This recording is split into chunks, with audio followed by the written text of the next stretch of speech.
Yo, what's up, guys? DJ Vinny Boombox here, and today I'm going to show you guys how I made these awesome war horns in my latest song, Seraph.exe.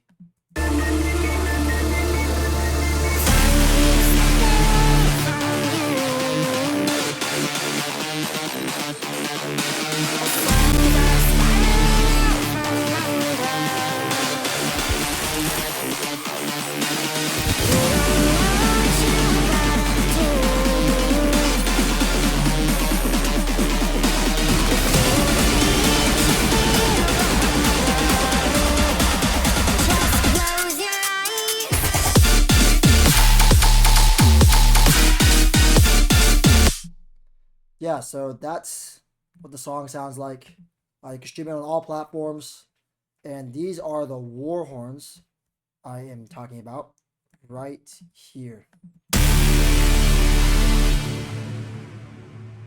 So I'm going to show you how to make these awesome war horns today. So yeah, let's get into it. First, we're going to have the war horn layer itself.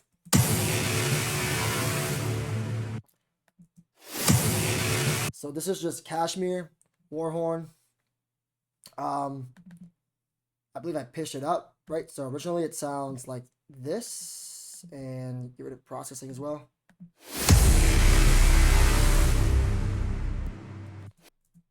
And then I pitched it up 2 semitones.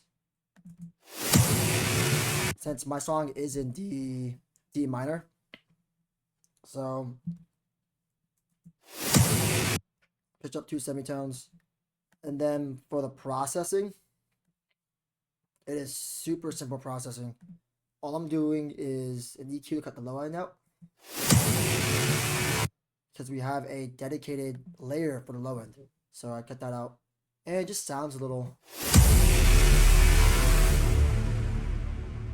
It sounds too muddy in my opinion. I don't know if that's the correct word, but it doesn't fit the song.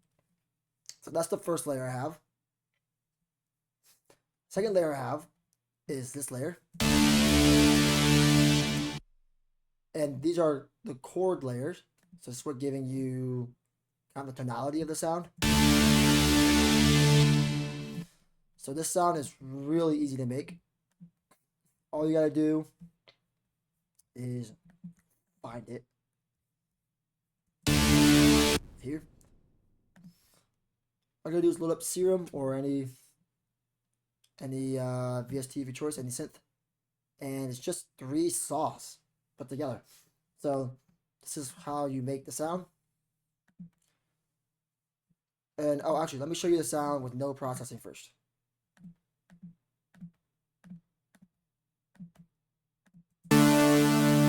So this is 0 processing on the sound, and this is how you make it.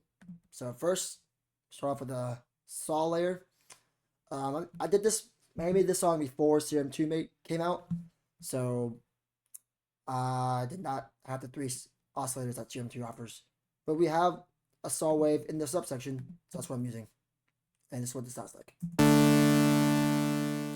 Just a saw wave. And our envelope here is just mimicking that war horn volume sound. So the volume like goes down. That's what this is doing. And then next we have this layer. And then last we have this layer. So these 2 layers are the wide layers. And they're detuned. This one detuned more than this one. And then they're also detuned again with the fine tuning. So without the fine tuning, sounds like this. Oh.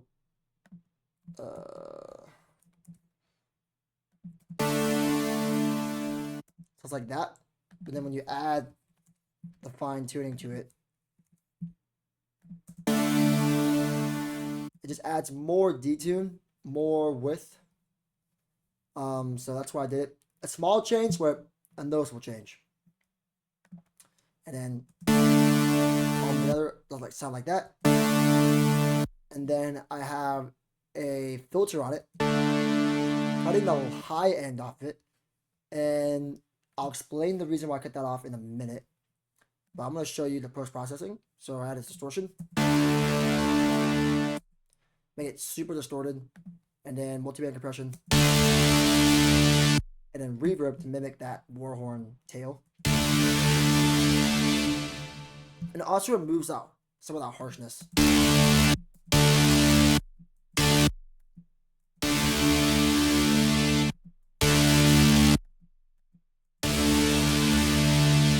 So it kind of removes that harshness and sets it a little back in the mix.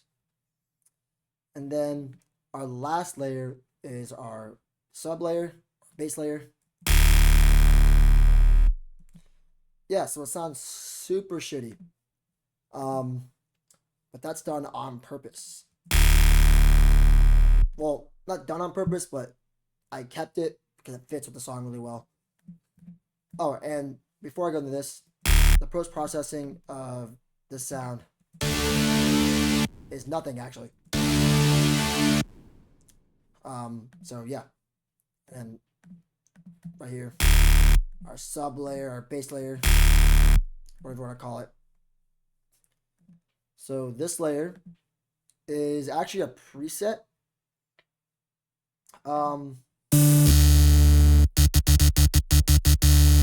Yeah, it's actually a preset, and actually I can find the original preset. So originally the preset sounds like this.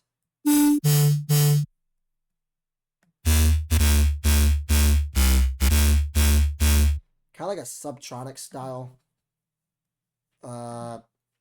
bass. I think that's what that preset is. I think it's like a Subtronic style bass.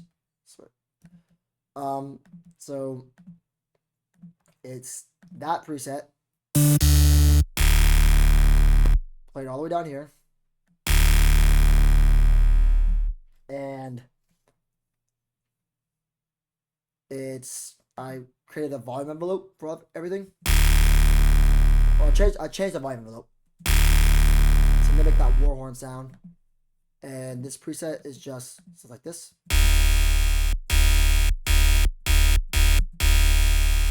And then this post-processing, which I don't think I did any of this post-processing. I think I just took the preset and changed the volume envelope. And then the post-processing of this sound afterwards is just a slight boost in low end. I felt it needed it, so I put it in there. And yeah. So all together, again, to sound like this. And now I'll get over the arrangement I did for these. So the main arrangement is with the chord layer. So these chords are just playing power chords.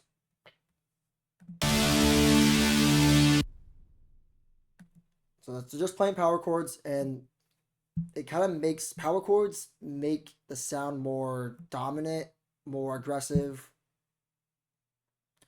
more angry. I guess that's a way to put it. It basically makes it more dominant and angry and present. And yeah, just there. So that's why I did power chords. And if you add too many notes, you'll muddy your mix up really quickly. So that's why I did only power chords.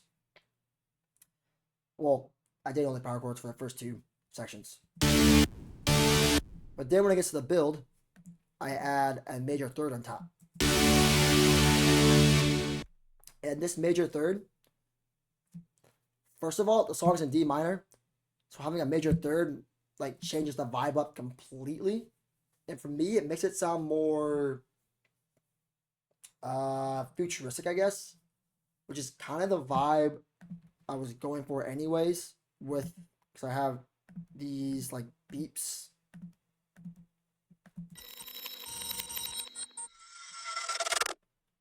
Like these like computery sounding sounds.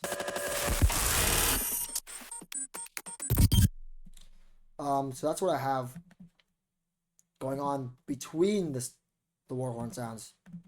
And so this major third kind of gives it that more futuristic sound.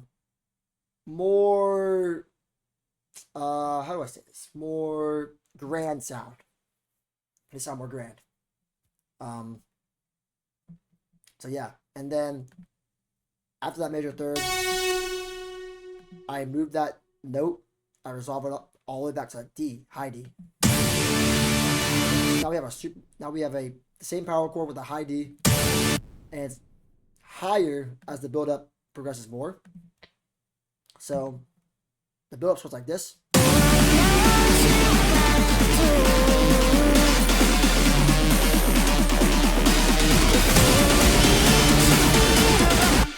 So it starts with the major third, the build up, switches things up, gets you hyped for the drop, and then the build up starts getting faster, or the snares and the drums, start building up and getting faster. And I have that high D, and it just kind of makes the sound. The higher notes make it build more, and so that's what I'm doing, arrangement wise. Obviously, in the build, I took the bass note out, and they sound just as good without the bass note. So that's what I'm doing there. And then I have these war horns again, and a different part of the song down here.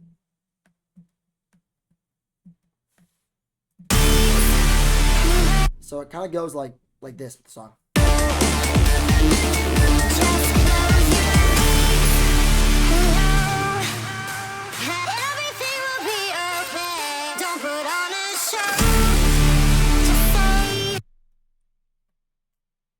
So they're kind of used the same way in the beginning, but different vocals. No acid bass, none of this bass. Is playing there, and just like a very grand moment, a very big moment. And obviously, when the build-up comes, I do the major third and the high note.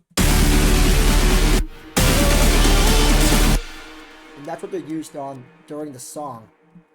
So that's how you make war horns. And I can give you a super quick formula to do this. You're gonna need your war horn layer. So grab a war horn. Now you can also make these as well. They aren't too hard, I believe. It's just like an impact. Like an orchestra sounding sound, I think that's it. I'm good. Hello? Hello? Desktop audio?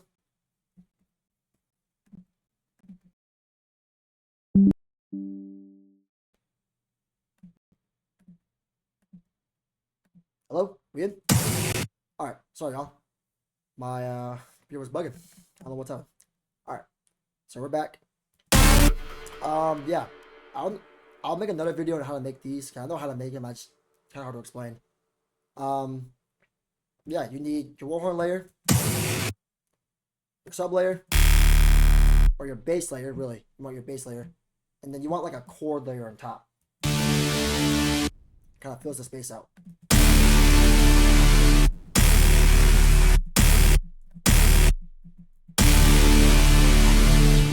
It makes it like super grand and all that. So yeah, that's how you make war horns.